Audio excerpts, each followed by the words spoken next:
Every day, the news brings more and more images of random violence, torture, and sexual aggression right into our living rooms.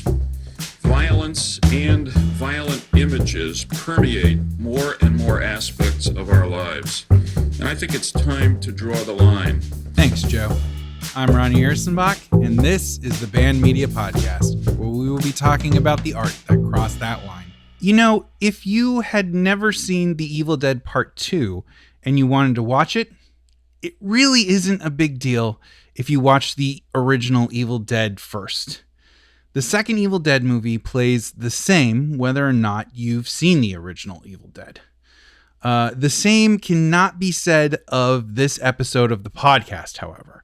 I highly recommend you go and listen to Part 1 first. If nothing else, I need the listens. But here is a quick sum up of the last episode to get you up to speed, or just to freshen your memory. But two things real quick before I do. Firstly, you should go and watch the original Evil Dead because it is one of the greatest films ever made. A film that you can bet your tuchus is slated for its very own episode of this very podcast. Secondly, here are this episode's trigger warnings. We will be talking about real-life incidents and artistic depictions of murder and sexual violence.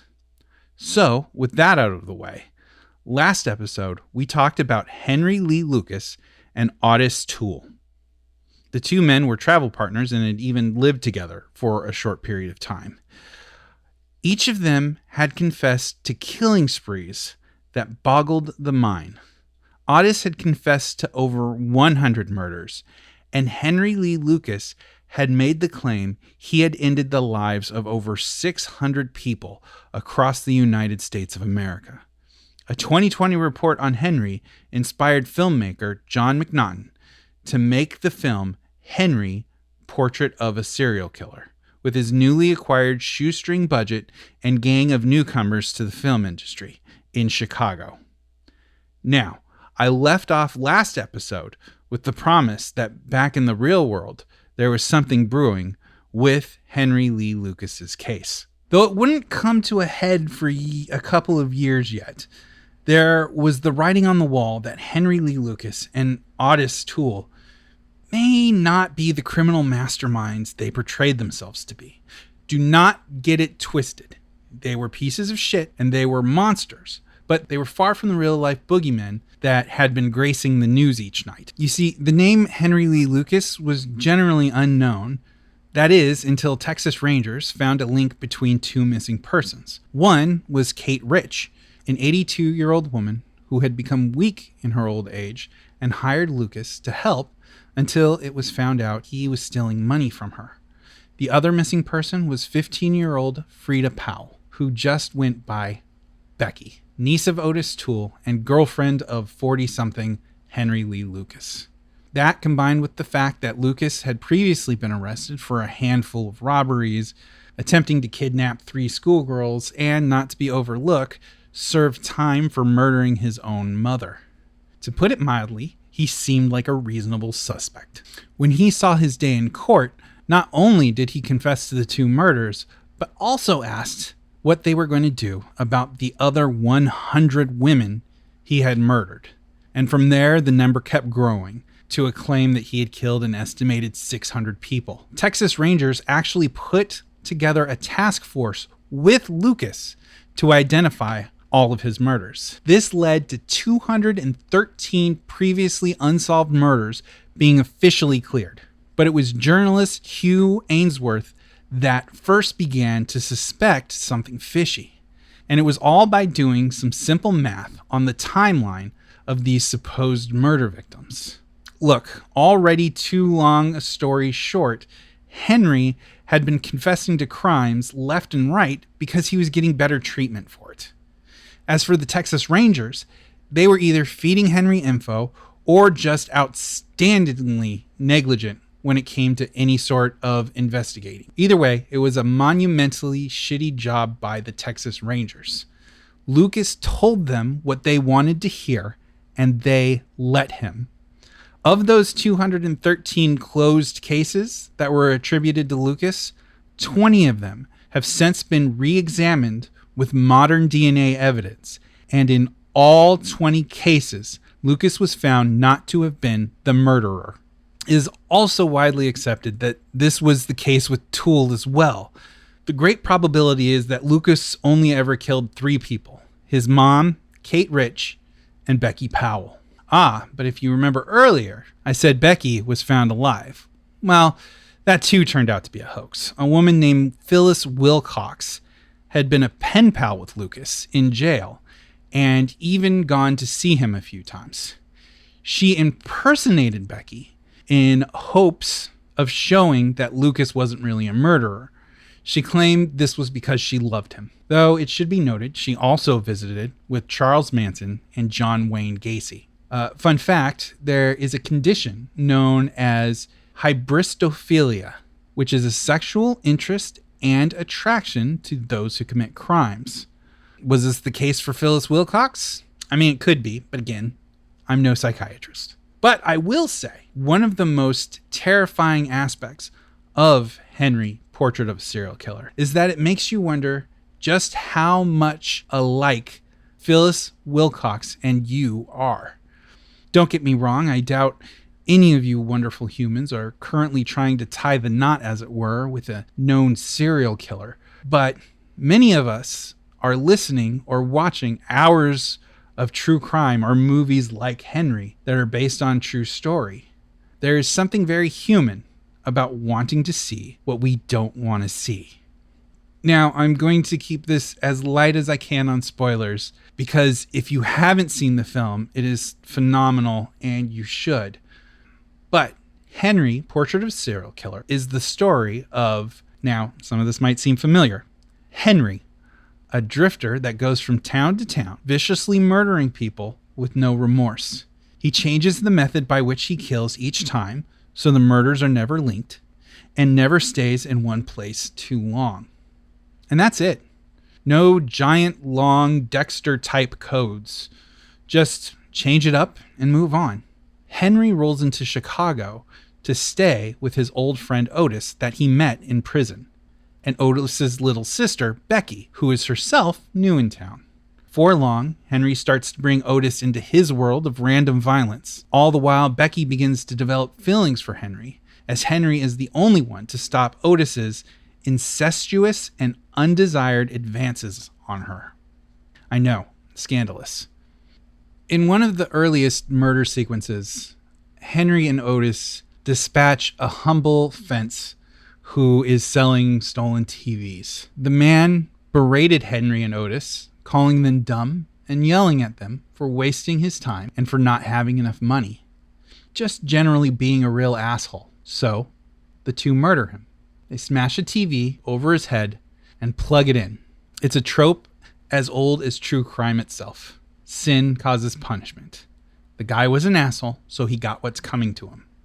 You are almost on the side of the murderers. Director McNaughton would also cite Rambo and other Stallone action films of the time, saying, quote, "The hero is allowed to kill him, and it's very gratifying to the audience," end quote. Because that is how film has fed us violence as entertainment, and that's how we've learned to take it. As the murders continue, though, they move further and further away from this gratifying cinematic death. No witty or funny one-liners, no more assholes, just random, uncinematic violence that the camera watches on almost indifferently. It begins to feel like you are a fly on the wall, passively observing this violence unfold. During one particularly brutal scene towards the end, you realize you aren't watching it unfold. You're watching the playback of the event that Henry and Otis had filmed as they watch it, as if you might as well be sitting on the couch in between them. The film brilliantly plays with story structures, cinema tropes, and cliches to set you up for violence that has a buffer from reality, but delivers its violence with as little of that buffer as possible. And then to top it off, makes you feel like you are in some way an accessory, at the very least complacent with what you are experiencing. And that, I think, is what truly gives this film its legendary status. It's what separated it from the pack of action and slasher flicks of the late 80s. But, as director John McNaughton said, it wasn't that we believed he actually did all these murders, because there was a great deal of question, and now it's probably that he did very few of them. The idea that was more interesting was that it was believable that he could have, end quote. Post-production for the film was done on a rented 16mm flatbed. For those of you unfamiliar, it is an entire desk of a machine used to edit film. The most common configurations were 6-plate or 8-plate. Plate in this case basically means reels. So 6-plate could do 1 reel of picture and 2 reels of sound, and 8-plate could do 2 and 2. Part of this monster desk was also a monitor so that you could see what you were doing. But since this was actual film stock, it was being projected through a prism onto the monitor. The end result would be watching a flickering black and white video while you edited. The music was mixed at a studio called Tone Zone, which was actually run by a Christian organization. The engineer was none too happy when he saw what they were mixing, but to his credit, he finished the gig, but did add, when they were finished, quote, "Next time you have to bring me a legitimate project," end quote. Now, there's an old saying that you never get a second chance to make a first impression. And such was the case with Henry, Portrait of a Serial Killer, and its executive producers, the Ali brothers, back at MPI. Due to the low budget of the film, the only way to get the Ali brothers a copy of the film was to set up a camcorder and record the flickering black and white screen of the flatbed editing station. For those of us that remember VHS, the format wasn't exactly doing the already lo-fi editing monitor any favors. Add to that the original cut was close to an hour longer than the final cut.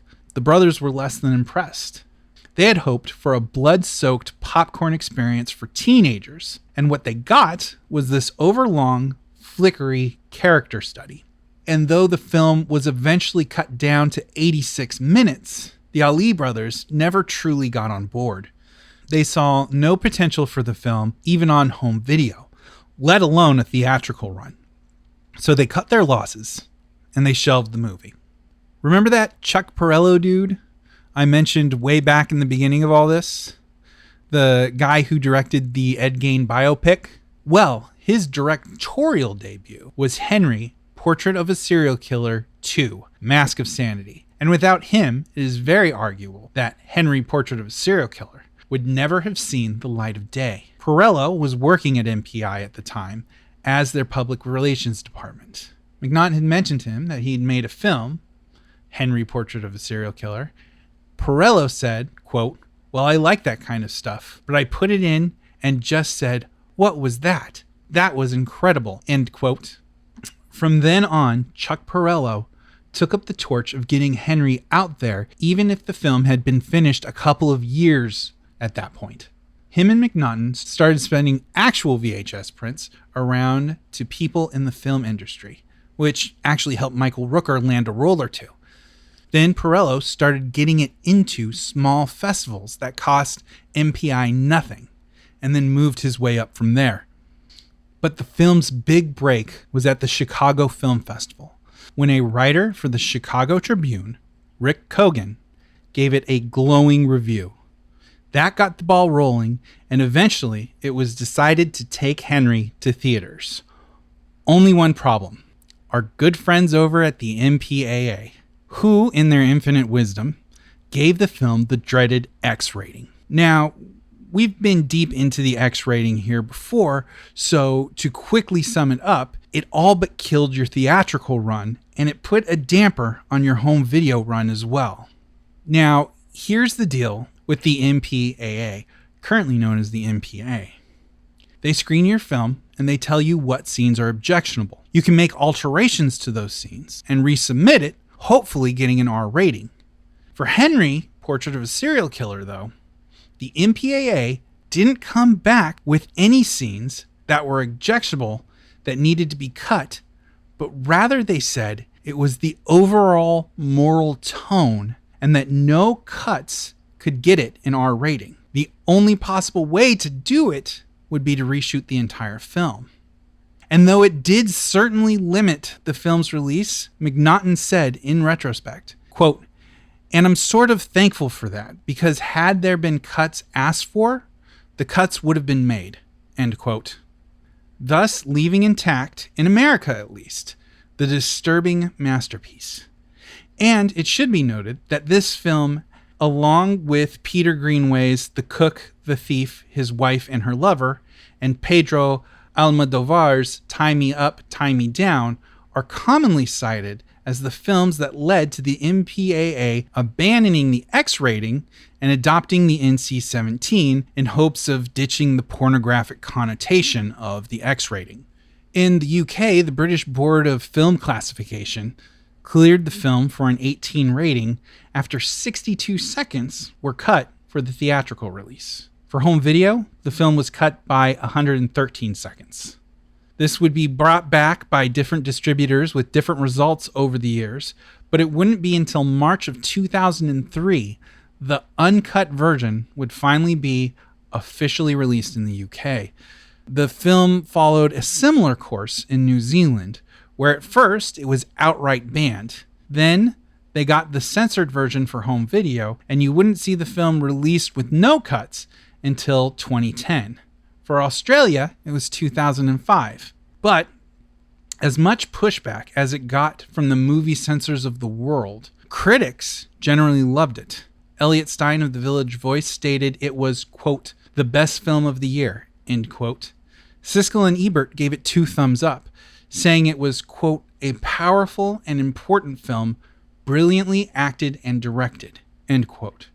Ebert himself said, quote, "this film deserves to be seen," end quote. Which is actually quite a feat considering Ebert was on record as being no fan of the slasher film, a genre that Henry ostensibly falls into, especially given its small budget and the time of its release. Now, me and Mr. Ebert disagree about a lot of things. Well, to be fair, I disagreed with Ebert. He didn't know who the fuck I was. Not the least of which, by the way, was the Friday the 13th series, which he seemed to think would lead to the downfall of society. But I do agree with him about Henry Portrait of the Serial Killer. It is an important film. It does deserve to be seen. And to quote the man himself, quote, "But why should there be a film like this? A dispassionate record of a mass murderer? Well, because there are people like this. And one of the purpose of serious films is to help us understand the world we live in," end quote. And with that, I agree. Henry has gone on to become a bona fide classic in the horror and cult film communities. Sadly, it hasn't reached that status in the film community at large, but it's far from being dismissed as just one of those 80s slasher flicks as well. And it holds up surprisingly well to this day. Still genuinely terrifying, and in the quietest way possible. Not too bad for a film that was based on the true story of a fake story. Oh, and before I forget, final fun fact. I'll miss you, friends. Thanks for listening. I'll catch you next time on the Band Media Podcast. Oh, there goes that music again. Follow us on Instagram and Facebook at Band Media Podcast. Email us at bandmediapodcast@gmail.com. You can follow me on Twitter at Ronnie Ursenbach. And please like, comment, subscribe. And if you donate blood, come join our Band Media Podcast team on the Red Cross app. And if you don't donate blood, then think about starting and then do the thing I just said. Well, that's enough of my rambling for now, but keep being wonderful, dear listeners. Adios.